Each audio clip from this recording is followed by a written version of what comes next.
जय भगवान श्री कृष्ण जी। प्रिय श्रद्धालु भक्तों, ऐसा कोई व्यक्ति नहीं है जो उन्नति ना करना चाहता हो। प्रगति सबको अच्छी लगती है और सब ये चाहते हैं कि वे अपने जीवन में इतनी उन्नति करें, इतनी प्रगति करें, जिससे उनका जीवन सुखों से भरा रहे और अभाव उनके जीवन में कभी भी ना आए, और अगर आए तो इतने सुख हों कि उन सुखों से हम उन अभावों का सामना करने में सक्षम हो सकें। लेकिन जीवन अपनी गति से चलता है। मेरा भी जीवन अपनी गति से चल रहा है, आप सबका जीवन भी अपनी गति से चल रहा है। ये गति क्या है? ये गति क्या समय चक्र है, या ये गति हमारा खुद का भाग्य है, या ईश्वर की इच्छा है, विधाता की मर्जी है, या विधि का विधान है?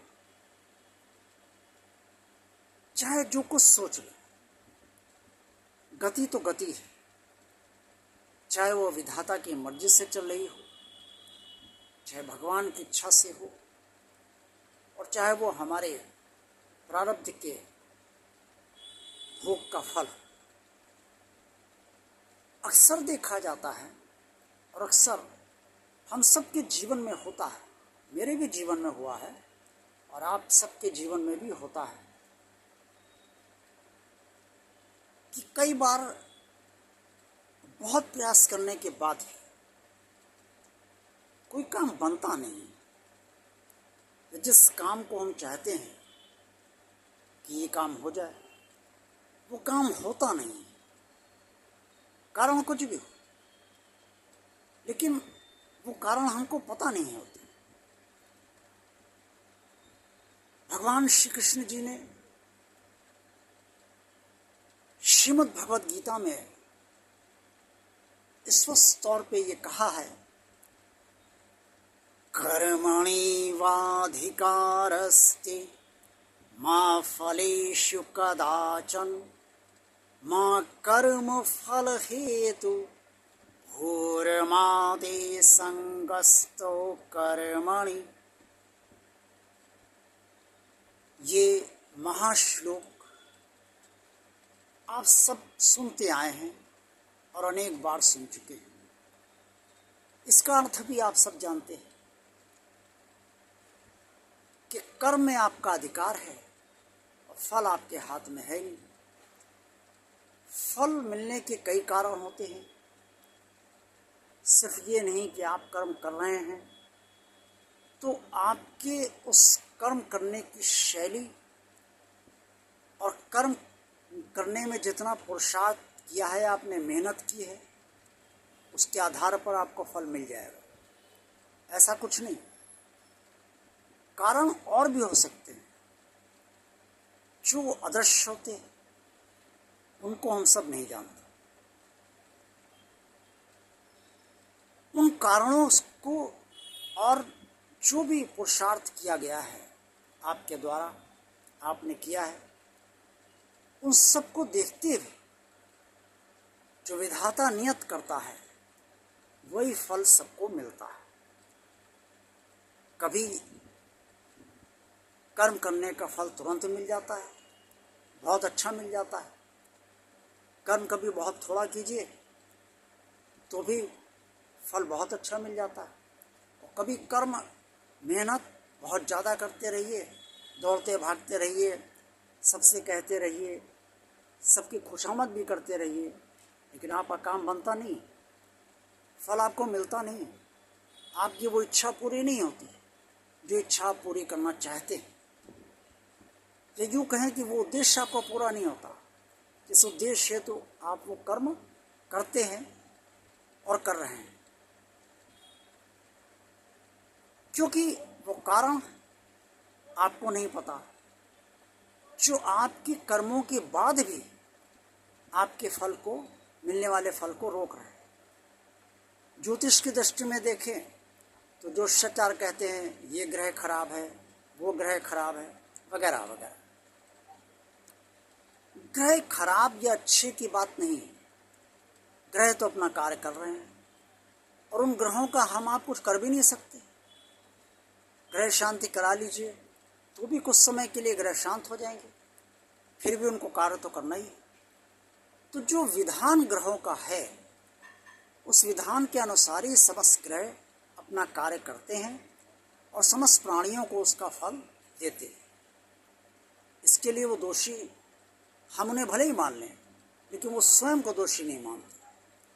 और जिन्हें विधाता संचालित कर रहा हो वो दोषी होते भी नहीं, क्योंकि वो जो कर रहे हैं वो विधाता की मर्जी से ही तो कर रहे हैं। अरे अगर विधाता ही ना चाहे तो ग्रह कार्य कैसे करेंगे? तो इसलिए हमें सदा अपना कर्म करते रहना चाहिए। फल मिले या ना मिले, हमारी इच्छा अनुसार मिले या ना मिले, जिस उद्देश्य हेतु हम कर्म कर रहे हैं वो उद्देश्य पूर्ण हो या ना हो, आधा अधूरा पूर्ण हो या पूरा ना पूर्ण हो, फिर भी हम कर्म में उस उद्देश्य की प्राप्ति हेतु कर्म तब तक करते रहें, मेहनत तब तक करते रहें, चिंतन मंथन कि कैसे फल मिले इस दिशा में बराबर हम तब तक सोचते रहें जब तक कि हमें अपने उद्देश्य की प्राप्ति ना हो जाए। ये होती है मनुष्य की दृढ़ता और ये होता है हर मनुष्य का दृढ़ निश्चय, जिससे वो इस जीवन के संग्राम में विजय पाता है। अगर वो थक हार कर हर बार इसलिए बैठ जाएगा किया तो था कर्म, नहीं मिला फल, कहाँ तक दौड़े भागे, अब बहुत परेशान हो गए, अब नहीं करेंगे, ये सोच, नकारात्मक सोच उसके भीतर जो उत्पन्न होती है फलों को लेकर, फलों की निराशा के कारण, फलों से हताशा के कारण, इस नकारात्मक सोच के कारण वो धनात्मक सोच नहीं सोच पाता है और ठहर जाता है। और जहाँ वो ठहरा वहाँ उसके वो फल भी रुक गए, वो देश की प्राप्ति भी उसे नहीं हो पाती है जो वो वास्तव में चाहता है। इसीलिए शास्त्र कहते हैं कि बराबर प्रयत्न करते रहना चाहिए, प्रयास में कभी कमी नहीं होनी चाहिए। ग्रह भी ये देखते हैं कि उनकी तमाम विडंबनाओं के बाद, उनके तमाम कुप्रयासों के बाद, कुप्रयास मैं इसलिए कह रहा हूँ कि जब आपको फल नहीं मिलता तो उसे कुप्रयास ही कहेंगे, जब आपको फल मिल रहा है तो सत्प्रयास को ही बोला जाता है, इसीलिए मैंने कुप्रयास कहा। उनके कुप्रयासों के बाद आपको फल नहीं मिल रहा है और फिर भी आप डटे हुए हैं, प्रयत्न करते जा रहे हैं, प्रयास करते जा रहे हैं, कोई कमी नहीं रख रहे हैं, तो कहीं ना कहीं ग्रह भी ये सोचने पर विवश हो जाते हैं कि आपकी हिम्मत, आपका धैर्य और आपके प्रयत्न, उनका फल भी तो ग्रहों को देना ही पड़ेगा। ग्रह देते कुछ नहीं, जो विधाता की मर्जी ग्रहों को प्राप्त होती है वही ग्रह आपको देते हैं, चाहे वह अनुकूलता दें चाहे प्रतिकूलता दें। लेकिन प्रयत्नों का और प्रयासों का फल एक अलग से मिलता है, ये सदा जीवन में याद रखेंगे तो कभी आपको जीवन में निराशा नहीं होगी, कभी हताशा नहीं होगी। उद्देश्य की प्राप्ति चाहे जितने लंबा समय हो जाए आपको अंततोगत्वा अवश्य मिलेगी। हो सकता है कि कुछ थोड़ी बहुत घट कर मिले, लेकिन मिलेगी अवश्य। आप ये मत सोचिएगा कि भगवान आपके कर्मों का जो मेहनत आपने की है उसका फल नहीं देगा। फल भगवान अवश्य देता है, वर्तमान जन्म की आपके पुरुषार्थ का भी फल देता है और भाग्य का फल तो अपने आप मिलता ही है, क्योंकि जो कर्म फल हमारे पूर्व जन्म के हैं उन्हें तो हमें भोगना ही पड़ेगा। इसलिए प्रयत्न कभी बंद ना करिए, कभी निराश ना होइए, कभी हताश ना होइए और निरंतर जुटे रहिए।